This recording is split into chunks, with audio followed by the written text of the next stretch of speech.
Assalamualaikum warahmatullahi wabarakatuh. Kembali lagi bersama saya yang akan melanjutkan kisah yang terjadi di desa Kirno.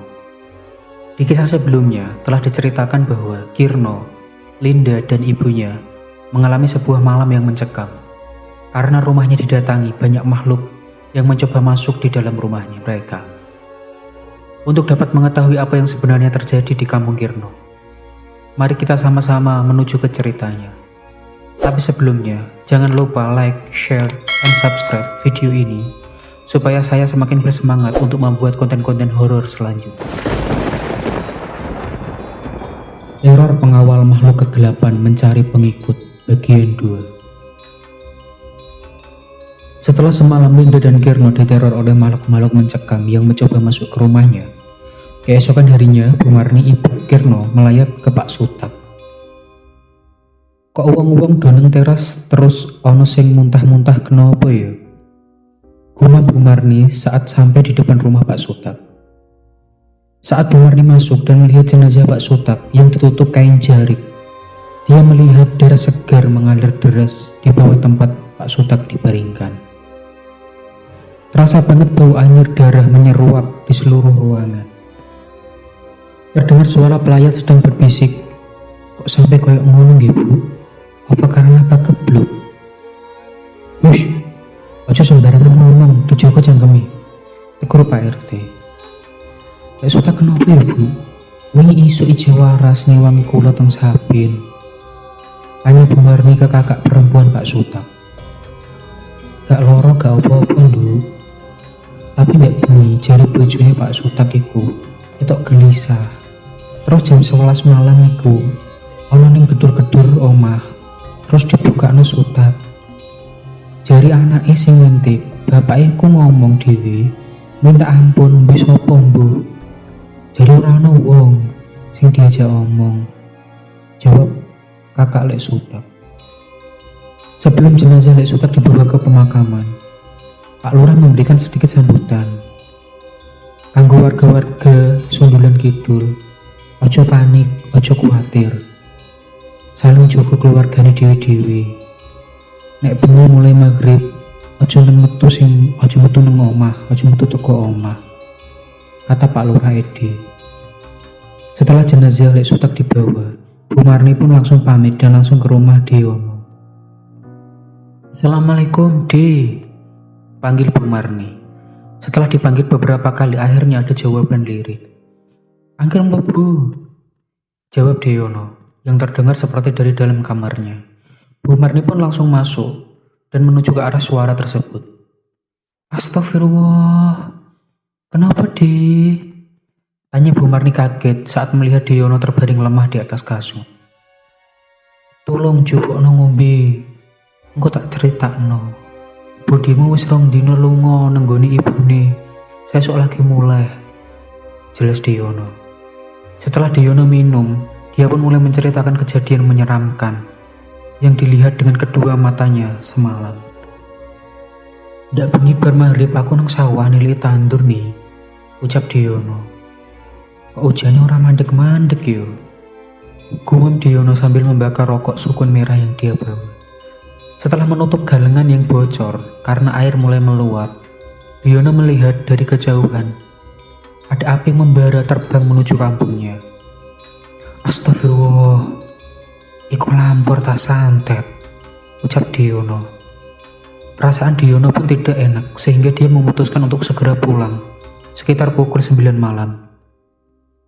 Saat Diono melewati pertigaan yang kalau ke kiri menuju ke pemakaman dekat hutan dan yang ke kanan menuju kampungnya, dia melihat di kejauhan ada gerombolan orang berjalan dari hutan menuju ke arahnya. Saat dia amati lebih teliti, ternyata itu gerombolan makhluk tinggi hitam kurus membawa keranda mayat. Makhluk itu berjalan sambil barengan mengucapkan, "Wilwo, Wilwo, ya Wilgowo." "Astagfirullah, iku apa?" ucap Diono merinding. Dia pun segera turun ke parit samping jalan untuk bersembunyi.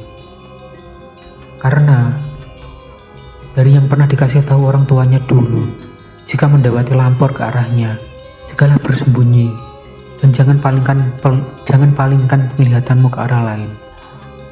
Saat rombongan makhluk yang kurus hitam bertaring itu lewat, di depannya ada dua makhluk dengan membawa cambuk dan sabit panjang yang sepertinya menyadari keberadaan Dion. Makhluk itu celingak-celinguk sambil seperti mempertajam penciumannya. Spontan Diono pun menahan nafasnya. Badan Diono bergetar hebat hingga keluar air kencing di celananya. Akhirnya makhluk itu pergi bebarengan dengan suara petir yang sangat keras, seolah menyuruh mereka untuk segera melaksanakan tugasnya. Diono pun akhirnya pingsan dan terbangun waktu mendengar suara azan subuh. Sesampainya di rumah, badannya terasa demam dan panas tinggi. Mendengar cerita dari Diono, Bu Marni pun menceritakan apa yang dialami keluarganya semalam. Aku dhisik pernah diweni weruh Miftah, nak wong nggawe kalung kanggo kowe mbiyen anakmu. Coba goleki nang kamar atau nang lemarimu, ucap Diono. Kalung kanggo apa, Dik? Tanya Bu Marni. Bojomu dhisik kan pernah mondok sinau kebatinan. Mungkin kalung iku bakal ada manfaatnya kanggo awakmu, jawab Diono. Yudi, saut Bu Marni. Sampean gak usah masak, ben engko diantri Linda. Wis angger istirahat wae, pesan Bu Marni ke Diono. Di rumah, saat Linda sedang di belakang mau membuang sampah, dia melihat ada bunga melati dan lidi berada di atas rumah. Iki kok ono barang mengkene neng genteng, batin Linda yang dilanjut menceritakan ke ibunya saat dia pulang. Setelah sampai rumah, Bu Marni langsung memeriksa lemari untuk mencari barang yang disebutkan oleh Diono, tapi tidak ditemukan. Tapi saat dia mulai menyerah, dia ingat kalau dulu suaminya punya sebuah peti kayu yang disimpan di bawah dipan tempat tidur. Setelah diambil dan dibersihkan dari debu, dia pun membukanya. Iku peti apa, Mak? Tanya Linda dari belakang. Iki nggone bapakmu, jawab Bu Marni. Setelah dibuka, Bu Marni menemukan sebuah kertas bertulis huruf Arab. Di bawahnya ada bungkusan putih yang sangat wangi. Saat dibuka, isinya 3 kalung dengan bandul batu berwarna hijau mengkilap. Lantas Bu Marni pun memanggil Kirno dan menyuruh mereka untuk memakainya. Akhirnya sore pun datang. Duk, engko barisa mak emeh ngaji nang omahe lek sutak. Kowe nang omah wae yo aja metu-metu, pesan Bu Marni ke anaknya. Aku melu, Mak. Aku wedi nang omah, saut Kirno sambil merengek mau ikut. Wes angger nang omah Mbak, balas Bu Marni. Bu Marni akhirnya pun selesai mengaji di rumah lek sutak. Selang beberapa waktu saat Bu Marni berpisah jalan dengan warga lainnya dari tahlilan lek sutak, dia berhenti dan menatap ke arah hutan yang jauh dan gelap. Dia pun bergidik ngeri. Rumah Bu Marni ini berada paling ujung, sehingga gerombolan makhluk pasti melewati depan rumahnya. Segera lanjutkan langkahmu pulang. Bu Marni seperti mendengar bisikan. Dia pun segera mengucapkan istighfar dan segera berlari kecil menuju rumahnya.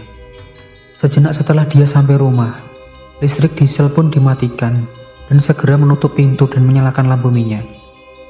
Duk, kue turu dari sisi kene nang kamar, perintah Bu Marni ke Linda. Iya, Mak, aku tak ngambil banyu putih dhisik, jawab Linda. Malam itu mereka bertiga terasa sangat ngantuk. Mereka pun sudah terlelap tidur. Dalam mimpinya, Kirno didatangi seorang laki-laki dengan perawakan gagah tinggi menggunakan baju setelan kerajaan, sedang menyekram leher makhluk seperti sesosok genderuwo. Saat laki-laki itu berbalik arah melihat keberadaan Kirno, Kirno pun langsung lari hingga dia terbangun karena mendengar teriakan ibunya karena melihat Kirno mengigau. Saat Bu Marni sedang menenangkan Kirno, tiba-tiba terdengar suara anjing menggonggong. Ma, iku apa? Apa makhluk iku bakal teko meneh? Tanya Linda ketakutan sambil mendekap tangan emaknya. Tiba-tiba angin bertiup sangat kencang, hingga membuat suara pohon bambu pun bergemuruh di belakang rumah. Tiba-tiba terdengar suara seseorang sedang menyeret sesuatu dan menuju rumah mereka. Srek, srek, srek, disusul dengan suara ketukan pintu di depan. Nak, ndonga, maca Fatihah kirno, Linda maca ayat kursi, sholawat ojo nyampe pedot, ucap Bu Marni kepada anaknya. Seperti ada puluhan orang di depan rumah Bu Marni sambil bilang,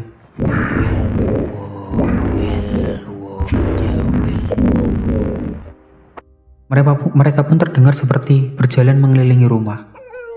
Angin bertiup semakin kencang. Terdengar suara jendela belakang yang terlewat lupa ditutup. Lin, jendelanya buri orang ndok tutup, tanya Bu Marni. Astagfirullah, lali aku mak. Mau tak buka pas aku masak, jawab Linda. Bu Marni pun memberanikan diri beranjak dari tempat tidur untuk segera ke belakang mau menutup jendela. Saat dia sampai di ruang dapur dan berlari ke arah jendela yang masih terbuka, tiba-tiba di situ sudah ada sesosok makhluk dengan wajah hitam berlubang di mata, dengan senyum menyeramkan, dengan gigi-gigi taring yang panjang dan mengeluarkan darah berwarna merah kehitaman. Saat Bu Marni hendak berbalik arah untuk kembali masuk, tiba-tiba ada kain berwarna merah melilit menarik tubuhnya. Mak, hati-hati, tolong, lepas makku, teriak Linda sambil berlinangan air mata. Melayu nduk, melayu, ngumpet nang kamar mikirno, gawa adikmu, teriak Bu Marni menyuruh Kirno dan Linda segera pergi. Linda pun berlari dan melihat ada golok yang terselip di samping pintu. Langsung dia ambil dan kembali berlari ke arah ibunya untuk memotong kain merah lusuh berbau sangat busuk yang melilit ibunya. Cruk, cruk, srek. Suara ayunan golok Linda yang berhasil merobek dan memutus kain tersebut. Ayo mak, ayo, teriak Linda sambil mendorong ibunya ke depan untuk segera berlari. Sesampainya di ruang tengah menuju kamar, tiba-tiba pintu depan sudah terbuka. Ada puluhan makhluk hitam kurus berbulu sangat lebat merangsek masuk. Saat Bu Marni memegang gagang pintu dan akan segera masuk kamar, tiba-tiba, tolong, mak, tolong, teriak Linda yang sudah terjatuh dengan kakinya dicengkeram sosok makhluk berupa nenek-nenek berambut putih dengan kuku-kuku tajam di tangannya yang menggores kaki Linda sehingga menimbulkan luka sayatan. Colno anakku, colno, teriak Bu Marni dengan menarik tangan Linda sambil menendang-nendang tangan makhluk yang menyerupai sosok nenek-nenek itu. Sebelum lepas Linda dari cengkeraman makhluk itu, tiba-tiba ada tangan yang mencengkeram leher Bu Marni dan langsung mengangkatnya ke atas. Colno, colno, pakai Bu Marni yang sudah mulai kesusahan bernafas. Dalam hati Bu Marni sudah pasrah saat makhluk itu tiba-tiba membuka mulutnya yang sangat lebar. Bahkan ujung bibir makhluk itu sampai menyentuh telinganya. Saat Bu Marni sudah mau pingsan dan makhluk itu bersiap mau memakan kepala Bu Marni, tiba-tiba terdengar suara sambaran petir yang disusul dengan datang sesosok makhluk yang langsung membuat makhluk itu terlampar. Saat Bu Marni terjatuh dan terdengar guntur saketi, disusul suara petir bergemuruh yang membuat makhluk-makhluk menyeramkan itu terpental keluar menembus rumah Bu Marni. Beberapa sosok makhluk itu juga langsung terbakar, disusul bau gosong memenuhi ruangan. Para makhluk itu pun keluar pergi tunggang langgang meninggalkan rumah Bu Marni. Sesaat sebelum Bu Marni pingsan, dia seperti mengenal sosok laki-laki yang menolongnya itu, dan sosok itu pun pudar dan menghilang, disusul Bu Marni yang pingsan. Selesai. Wah, sangat seru dan seram sekali kisah keluarga Bu Marni ini. Di part kedua ini, kita belum tahu sebenarnya apa tujuan makhluk-makhluk itu dan siapa yang menyuruh mereka. Dan kita juga tambah dibikin penasaran dengan datang sosok laki-laki yang menolong Bu Marni di detik-detik terakhir. Kali ini sampai di sini dulu. Cerita akan kita lanjut di episode selanjutnya. Semoga teman-teman yang mendengarkan cerita ini merasa terhibur, dan jangan lupa like, share, and subscribe untuk mendukung channel kami supaya berkembang. Kami juga mohon maaf jika ada salah-salah kata atau ucapan. Wassalamualaikum warahmatullahi wabarakatuh.